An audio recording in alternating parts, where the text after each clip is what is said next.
July 30th. The year is 2026. The world is still. Here is what happened.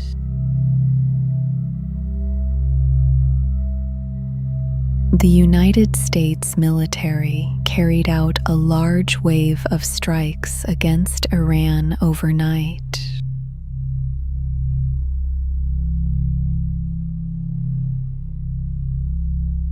The strikes targeted dozens of Revolutionary Guard facilities, including missile sites, coastal defenses, and command centers.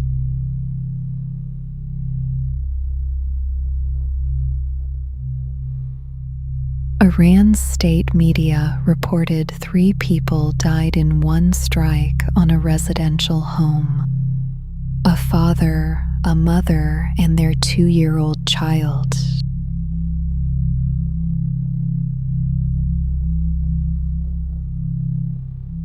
The attack followed an Iranian missile strike on a United States base in Jordan on Tuesday.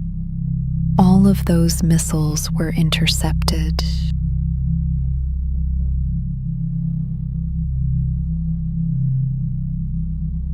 The 2 countries had observed several days of relative calm while diplomatic talks were reported, but hostilities resumed after the Iranian strike.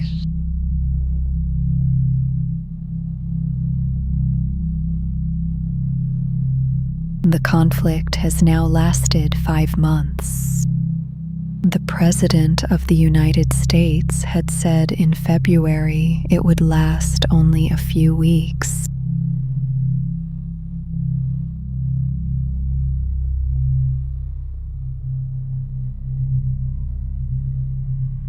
A missile landed in a field in eastern Poland early this morning.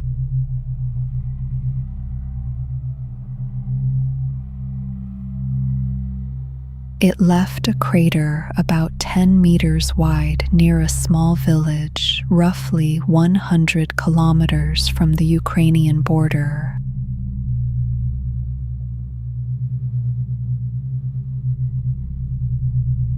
Poland's prime minister said all indications point to a Russian cruise missile, though officials are still working to confirm the type and origin.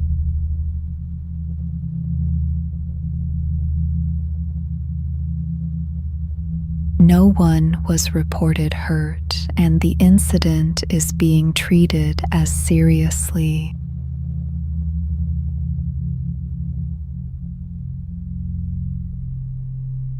More will be known in the coming days as analysis continues.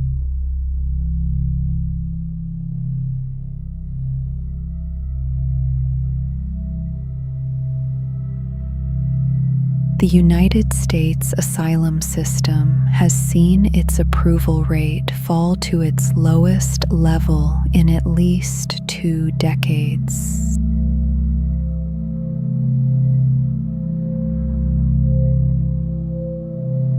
The current administration has narrowed who can qualify for asylum and restricted benefits for those waiting on decisions.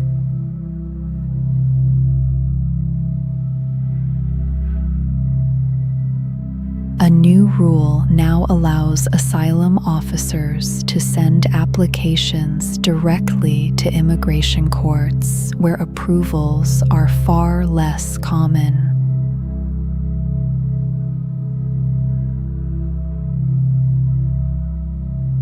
Officials say the changes are meant to clear a backlog of roughly 1 million cases and focus resources on legitimate claims.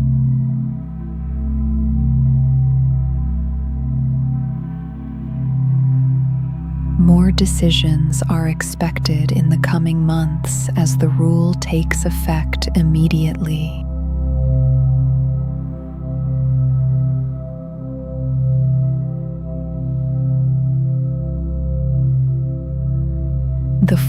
chief medical advisor to presidents, appeared before a Senate committee today under subpoena.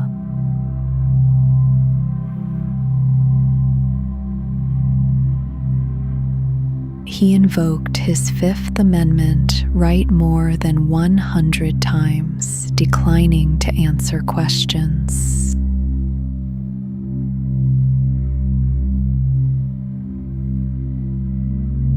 The committee's chair, a Republican senator from Kentucky, has spent years investigating the advisor's role in the pandemic response.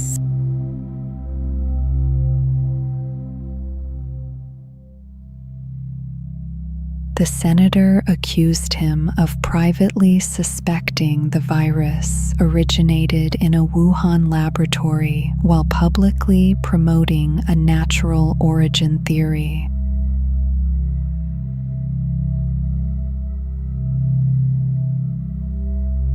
The advisor called the senator's pursuit of him an unhinged obsession, and said he had cooperated extensively with Congress in the past.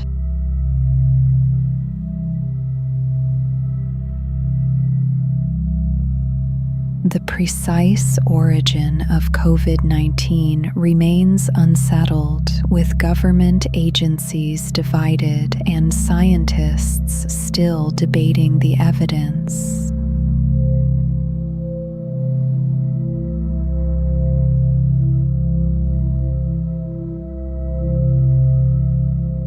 Researchers say using multiple screens at once drains the brain's glucose and oxygen reserves.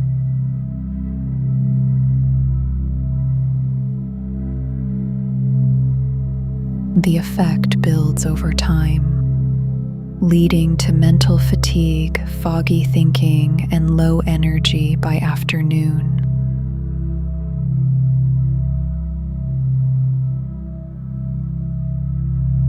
A behavioral medicine scientist and a journalist co-authored a book on the physiological effects of digital habits, published this past May.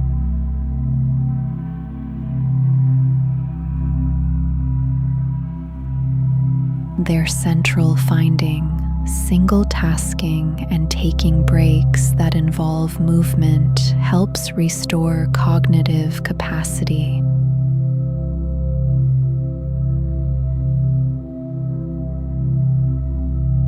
A short walk, they say, stimulates muscles to pump more oxygenated blood to the brain, more reliably than reaching for a snack.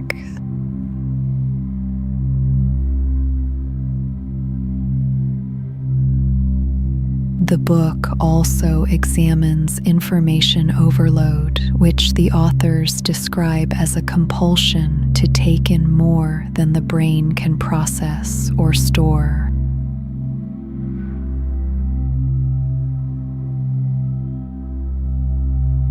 Reported symptoms include eye twitching, difficulty concentrating, and a persistent sense of being overwhelmed.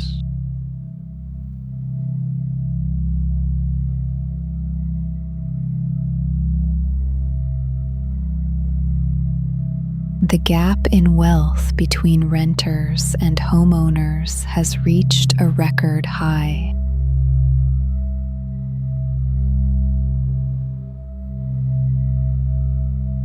Home prices hit a new peak this summer.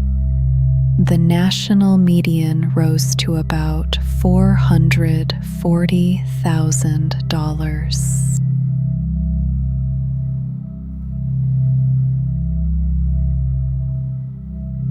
Prices have climbed more than 50% in just the last 6 years, and nearly half of renters now spend more than a third of their income on housing.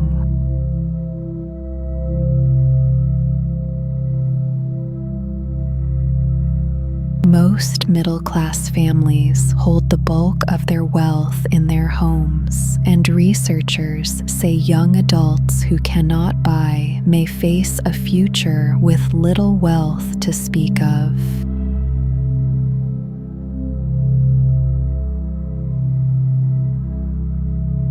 A shortage of smaller starter homes is a central driver. A recent analysis found that nearly 80% of listings are out of reach for middle-income earners.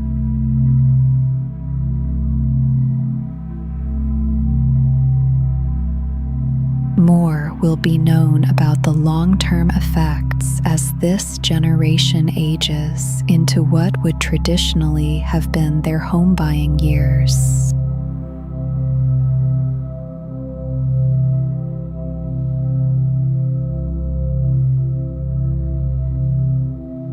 Uganda declared itself free of Ebola on Tuesday.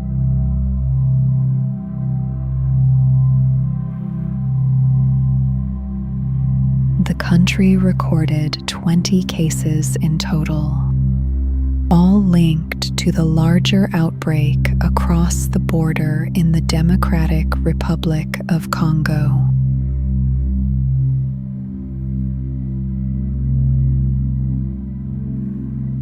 The last patient was discharged on June 16th, and health authorities waited the recommended 42 days before making the declaration.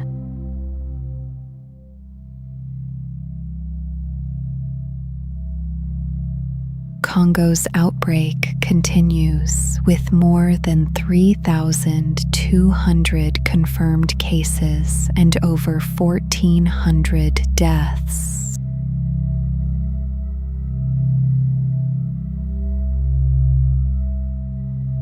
Officials have described it as the fastest-moving Ebola outbreak on record, and response efforts have been hampered by attacks on health workers in affected areas.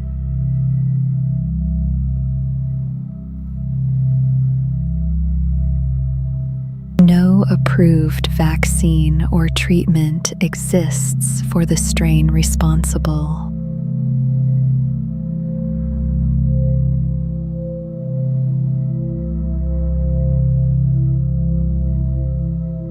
"98 high school students from all 50 states gathered in Boston this weekend.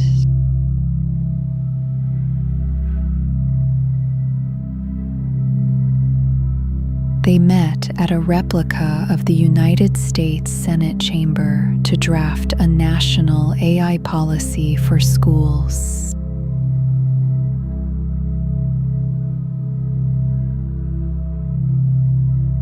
No such policy exists at the federal level. States and districts have been writing their own rules.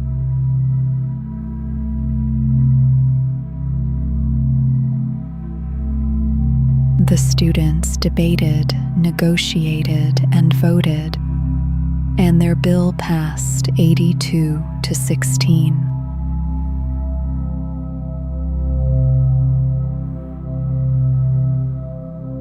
The measure calls for AI literacy in schools, bans AI on graded tests, and allows teachers to require oral defenses when misuse is suspected.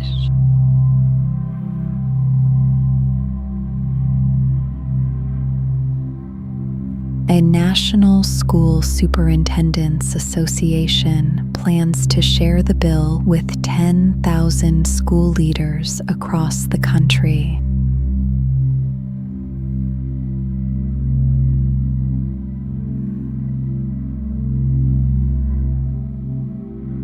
Here is what happened.